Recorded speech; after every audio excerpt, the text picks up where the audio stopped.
Hello and welcome to Tiny Desk Knitting with Emma. Once again, I'm still no longer at a tiny desk. I haven't said that super often lately, but I'm not. I am no longer working as a nanny. It was an amazing year with an amazing family, but yeah, it's kind of just like 1 year. But I miss the kids. I do. So hopefully I'm applying for new jobs right now in higher education, and hopefully it will be back in the saddle soon. But right now I have a lot of knitting to do, so I'm fine until that happens. Okay, so today I'm going to be talking about color, and this is fully about Fair Isle today, this episode. I've been kind of branching out lately, doing some socks, doing some other ways to play with color, doing some Norwegian stuff. But today it's all about Shetland yarn and color. So if you don't watch the Woolly Thistle Shopcasts on YouTube every other Friday, you should do that. If you like my channel, you will really like the Woolly Thistles Shopcasts. And one of the people who works there, her name is Kelsey, she often does a segment, and she did a segment somewhat recently. For me it was recently, but I might not be releasing this video until I don't know, for a few weeks. So anyway, when did that come out? It was like last Friday, so that would have been like the 10th of September. And she talked about using this tool, the color wheel. And she said she got it at Michael's, or a craft store. I got mine at Michael's. And she's talking about using this part of the tool, which is how to find colors that go together using these. The triangle, so the triads, the split complementaries, and then these are called tetrads, the fours here. So you can see like there, and there is a tetrad. So that would be blue, green, I think that's blue, violet, red, orange, and yellow, orange would be a tetrad, or those more primary. Red, blue, red, green, blue. Yellow, green, blue, red. Sorry, I can't talk. There's also a second side which teaches you about tints and shades, and woo, you can spin that around and be like, if you add this color, you get this color. And if you add white, you get this color. It's super cool. Anyway, it's the pocket color wheel. I keep it in my Fair Isle notebook, which is just a dot journal where I write color ideas and things to talk about. So it goes in here in the pocket in the back, but I'm actually going to keep that out because I might use it. So I got really inspired by Kelsey's little video, and I decided to start mixing palettes. Sounds like I'm a real artist who does paint. I'm a real artist who does yarn. I'm not a painter. But sometimes it feels that way when you are working with Shetland yarn, because you can get some very painterly combinations. Okay, so I'm gonna show you some of the ways I use the color wheel. So I'm primarily using this as a tool to do some more hats. I love knitting Shetland hats, like the Shetland style. Wilma Malcolmson has the most beautiful keps. They're free patterns on Ravelry. There's lots of beautiful ones. Often in the Shetland Wool Week annual, there's always a hat, and sometimes they're free on Ravelry. The last 2 years have been, but that's I think because they've been doing virtual Shetland Wool Week. So anyway, I usually find a base. This is Shetland by Harrisville Designs, not Shetland wool. I've said this before on my channel because I used this when I made my Radiant Star Cowl. This is not Shetland wool. This is Australian wool. It is pure wool, but it's not from Shetland sheep. But it is spun in the style in the USA. They spin this in New Hampshire, right next door to Vermont. They spin this in the style of Shetland wool. It's a little bit thicker. It's more of a sport weight than a fingering weight. It smells nice and sheepy. It's a high yardage. There's 217 yards and a 50-gram skein. And you can buy this on a cone. I have this on cones. I have some green cones of Shetland. And it's cheaper on the cone. And you can buy the cones from Harrisville, or you can buy them from Webb's. I just went to Webb's for the first time, like in early September. because my best friend got married in Springfield, Massachusetts, and I went to Webb's. I didn't buy anything, but I went there just for the experience, and it was pretty amazing. It was really hard not to buy any yarn, but I don't need any yarn. I counted up all my sweater quantities the other day, and I had way too many. So you can guess how many it was in the comments if you want. I should do an Instagram poll. Yeah, it's not as many as some of my friends thought, but it's a lot. Anyway, I didn't need any more yarn. So Shetland, this is a great base. This is the oatmeal color, and it's just kind of like a light beigey brown that is great. I used it as the base of my Radiant Star Cowl, and it worked great. It's heathered, it's beautiful, it's nuanced. So the main color I chose, let me point the wheel in the right place here. No, that's not how I came up with this combination. How did I come up with this combination? Oh, I know. I was looking at not at the colors that were next to each other. Hang on. That's how it worked. Yeah, that's more like it.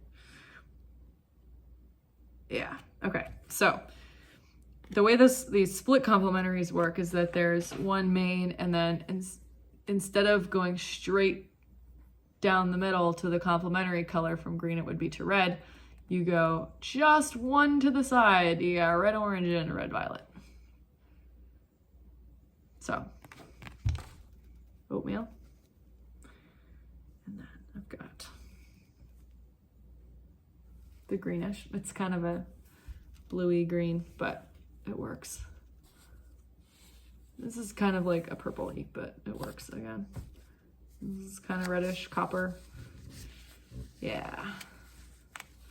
So that's gonna be at those four together, those three pattern colors.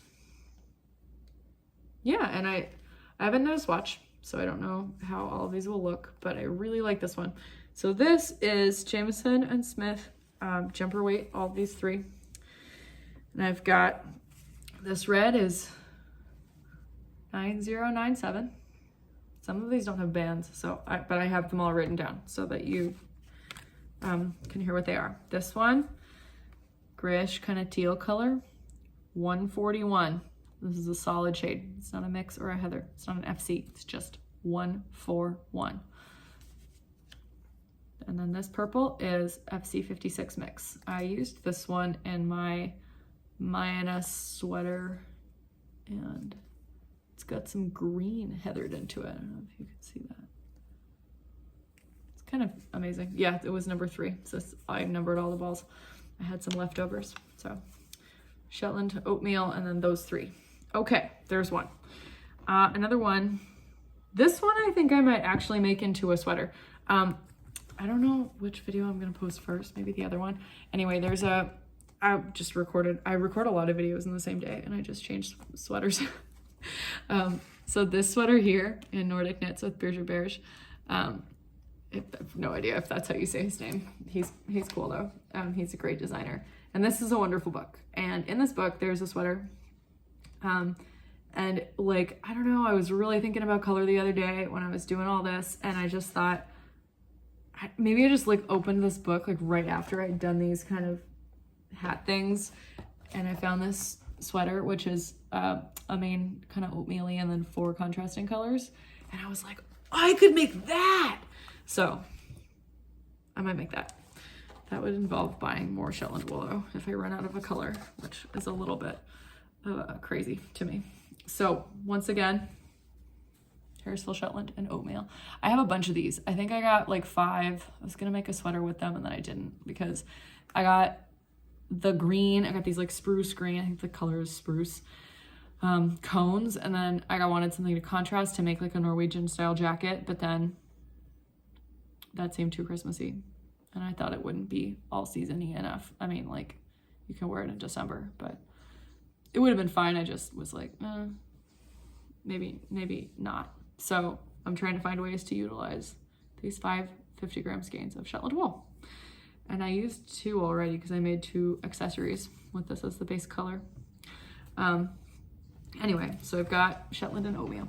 And then once again, I used this guy to do a tetrad. I don't know why it's tet, because that's usually means 3, but maybe I'm wrong. Tri means 3. Tetrad. Oh, that's Hobbs. Hobbs is my parents' Cairn Terrier. He's our family's Cairn Terrier. He's probably barking at a squirrel that ran up a tree. He gets really mad when the squirrels run up trees. He's never caught a squirrel. He's 4, so he's caught 2 chipmunks. Those poor chipmunks. He doesn't really want to kill them. He just wants to chase. His favorite game is chase, but because he's trained and bred to kill rats, he kills them, which is sad. Oh my gosh. Yeah, he's just, I should probably go tell him to be quiet. I'll tell him in a minute. Anyway. No, I'm gonna pause this. This is Hobbs. He had to come in because he was barking, but he's so cute. Let me snip the yarn. He's really cute. He's a big Cairn. He's 20 pounds, but he is sweet. He hates being picked up, so he's not really struggling, but you know, here he is. Ah! He's a huge mouth for such a small creature, but he's a dog, so anyway. How you doing, bud? Were you mad at a squirrel? Yeah. Were you angry at a squirrel? Were you barking at it? Did it offend you? Because it didn't let you catch it? He doesn't know where to look. Ah! The yawn. I always make a sound effect when Hobbs yawns.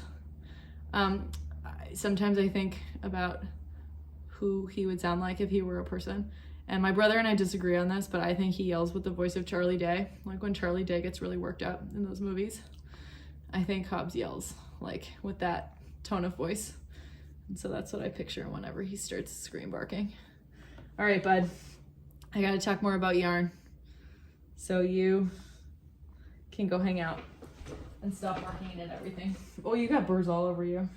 He gets a lot of burrs all over him because we have burrs in our yard. And he has pretty long hair. We don't get him groomed at a groomer.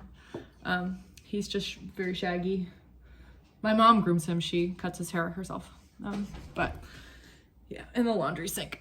She says she'll never get a dog that's too big to fit in the laundry sink because it would be too hard to wash it and stuff. Although I think that's just Hobbs. He's kind of a struggler because he's a terrierist, as my mom would say. Okay, back to the hat. Or this is probably gonna be a sweater, sorry. The Akel cardigan. So I've got Shetland, I've got this copper color. This is, again, all 2-ply jumper weight from Jamieson & Smith. This is 125 copper. The newer ones, they're the ones that were made more recently, often have like an actual name as well as their number. Not all of them though, like the mixed ones don't. This is FC15 mix, which is not obviously super heathered, but it's kind of like a really nice sky blue. I've got FC11 mix, which I've used several times in the past, like several months. Yeah, and I really like it.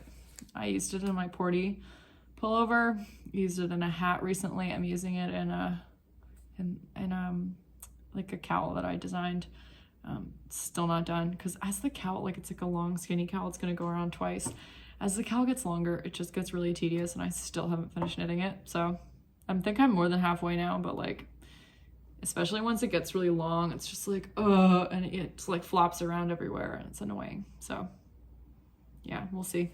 And then this is Jamieson Smith 2-ply jumper weight in FC55 mix, which is kind of like a purpley reddy heather with some blue flecks and some, this is a very interesting color. So it's 4. So I think this would be like a less bright primary colory version of this cardigan. That's kind of the goal of this palette. I don't know how many balls I would need. I have at least 2 balls of each of these colors. I have a bunch of the Shetland, but I think you need it pretty much equal amounts. Oh no, 100 grams of each. Okay, so I probably don't have enough because I I have about 50 grams of each. So that'll be fun. Gotta buy more Shetland yarn because I definitely don't have enough of that. But that's kind of how I operate. It's like, okay, now I have a lot of different colors, and if I'm gonna make a bigger project, I can just add those colors as needed. And then probably have a couple left over for the next time I want to use that color. So that, yeah. Once you start building a Shetland stash, you build it pretty fast. It's kind of what I've realized. Because they're like addicting, and you're like, they're so small, I should just get like 15 colors, and then you have 15 colors, but you only have 1 of each or 2 of each. So I try to get them, if it's a new color, I try to get 2 of each, because that way you can do a little bit more with the thing. And if you use it just like in a hat or something and you're only using up 1 ball, then you still have another one for something else. I don't know. I'm a little crazy, so with the Shetland wool. Okay. That's 2 of the combinations that I did, and I think the rest of these would all be hats. I think this one also had a copper. Let's see. That's that one. That's that one. I took pictures of all of them, but I'm using my phone to record, so I can't look back at the pictures. But I did write them all down when I made the list of like when I first did the combinations. Okay, now that one's not even in here. Is this 2002? Nope. You know what, doesn't matter. So this is Jumper Weight Supreme in 2008. I actually wrote down 2002 here. Oh, I see. Yeah, I have a bunch of 2002. I'm using 2002 right now in a Fair Isle jumper, and it's really nice. I mean, it's like almost all natural shades of Jumper Weight Supreme and then 1 red. The Hilda jumper. I'm probably going to publish that video before this one. So you will probably have seen that. Anyway, yeah, so I could go grab it, but it's in my bedroom. So I'm not going to do that. This is 2008 contrast. So I initially planned to use 2002 for this, but they're very similar. So they're just kind of oatmeal-y. Jameson and Smith. This copper again. I put them on my fingers. It's like when you put bugles on your fingers when you're a kid, like the witch claws, like bugles, those little chips. They're so salty and delicious. This is, all of these are 2-ply jumper weight, just so you know, except this is Supreme jumper weight.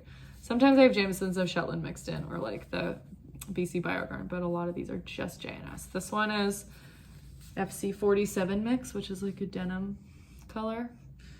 This one's FC12. Again, I use this in my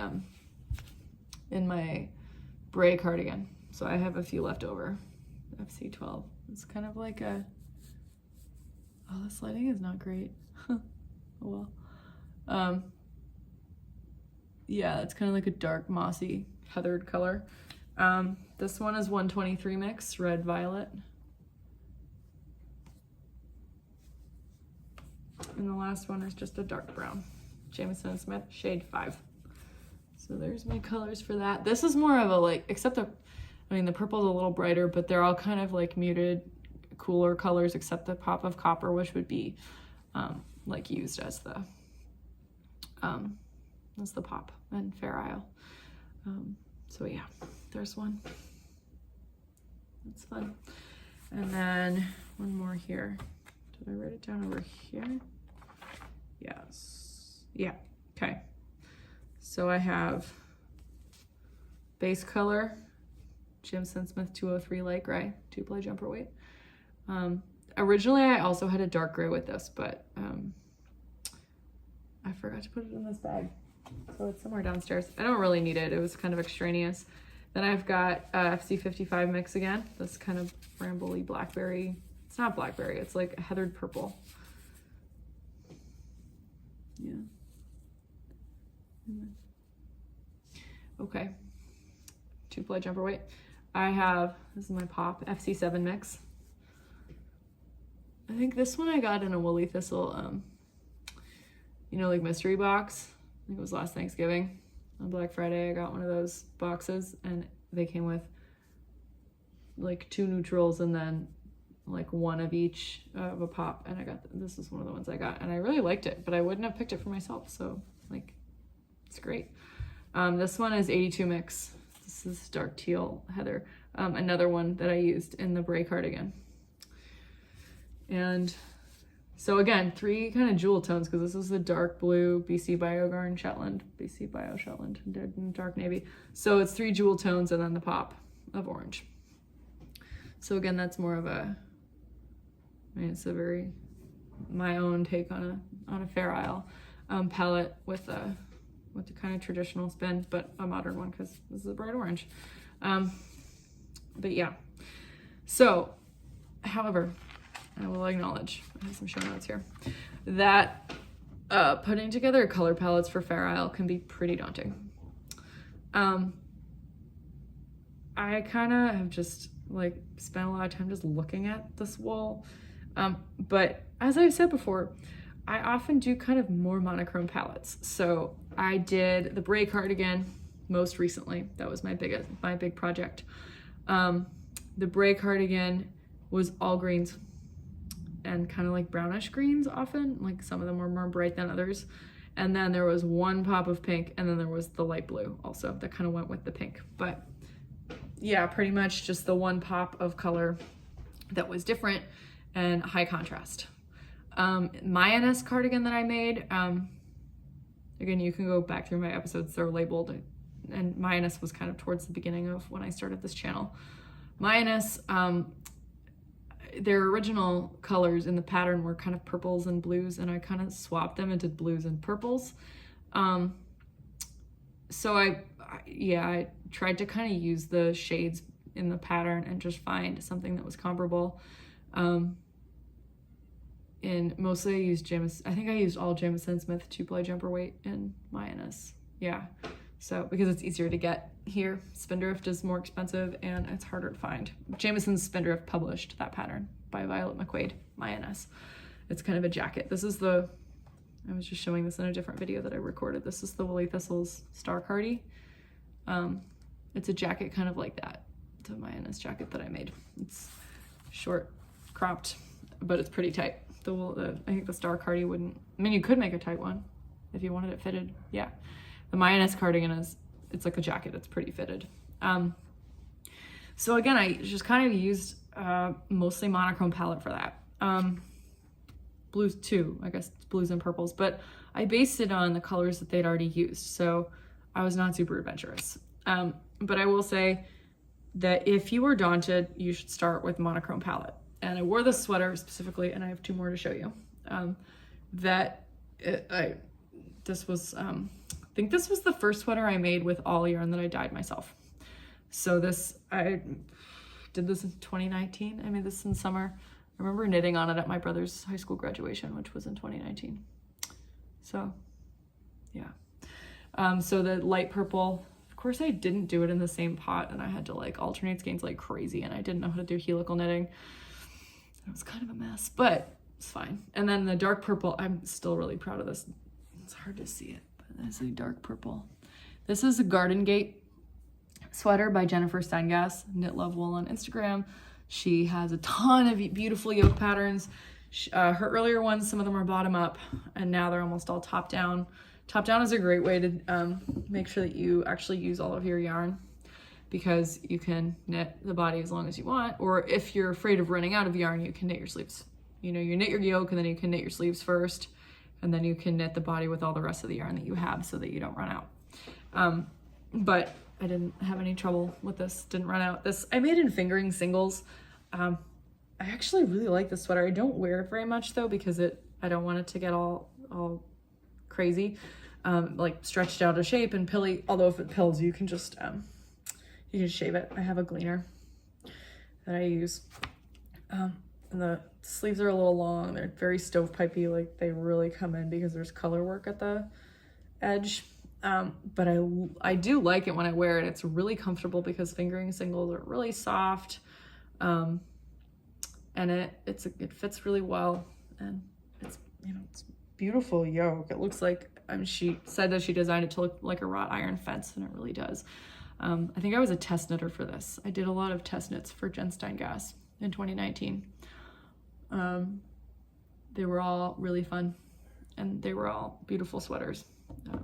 Now she does a lot of her sweaters are based on the leaf patterns that she does. And I've kind of, well, I'm coming back to yokes right now, but I'm really doing yokes with Shetland yarn now. But I have done some top-down ones. The Porty pullover, and what's the other one that I'm doing? Something else. Yoki Doki. They're both by Gudrun Johnston, but those are both with Shetland wool with a tighter gauge. Okay, so, but these are 2 purples. That's the point. I've just talked about this sweater for like 3 minutes and not even talked about the point of wearing it. 2 purples. So the palette was easy. It's high contrast, but I used 2 of like the same basic color. I mean, the lighter one is a little bit more red violet than the dark one, which is like a real aubergine, like a royal purple, very dark royal purple. Loved how that came out when I first dyed it. But anyway, some other examples.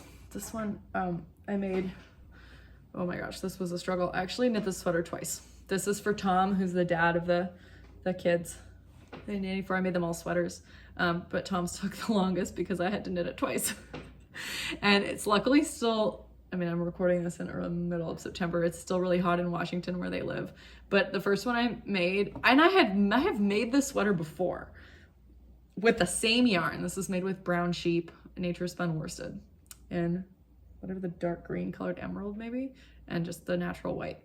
And this is the Huron sweater by Jared Flood. And Tom is a really tall guy, but so like based on his t-shirt size, I made that same size, but I made it with bigger needles and I didn't check my gauge, and he tried it on, and I think I finished it in like the end of March, and it was so big. And I was like, wow, that's crazy. And then I blocked it and it got even bigger because it was really loose because the gauge was too big, too loose. So I knit it again, and I'm really happy that I did that because now it's like the right gauge, and I assume that it will fit him.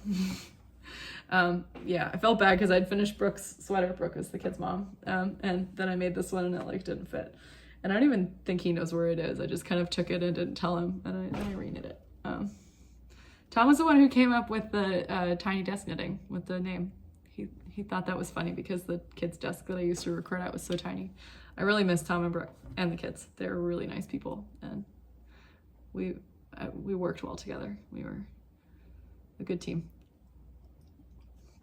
So, I mean, I'm planning to live near them next year. Hopefully I get a job nearby because it's really hard to leave kids, you know, and I haven't seen them in a month already. Next time I see them, they're going to be like an inch taller and several inches more sassy. It's kind of scary. Okay, one more sweater. Again, a simple palette. It's a monochrome palette, but it's not like this one's just white and green. Like, pick your color that you like and knit it with white. As long as it's high enough contrast, should work. Or a neutral, like oatmeal. Like I've got oatmeals here, oatmeal, light gray. Like what if you love this teal color or this gray? Dark teal and gray. Oh, again, it's so hard to see those 2 colors. There you go. This light's stupid. There's a light above me in the dining room. Oh, there goes Hobbs. You know, oatmeal and green, oatmeal and red. Just choose 2 colors. This one is all teals. This is another one of the first sweaters that I made with my own hand-dyed yarn. I did not dye the bright blue. I dyed the darker teal. This is also pretty low contrast for me. My friends were all surprised at how low contrast it was. This is Jennifer Steingass's New Leaf sweater. My mom liked this so much that she asked me to make her one.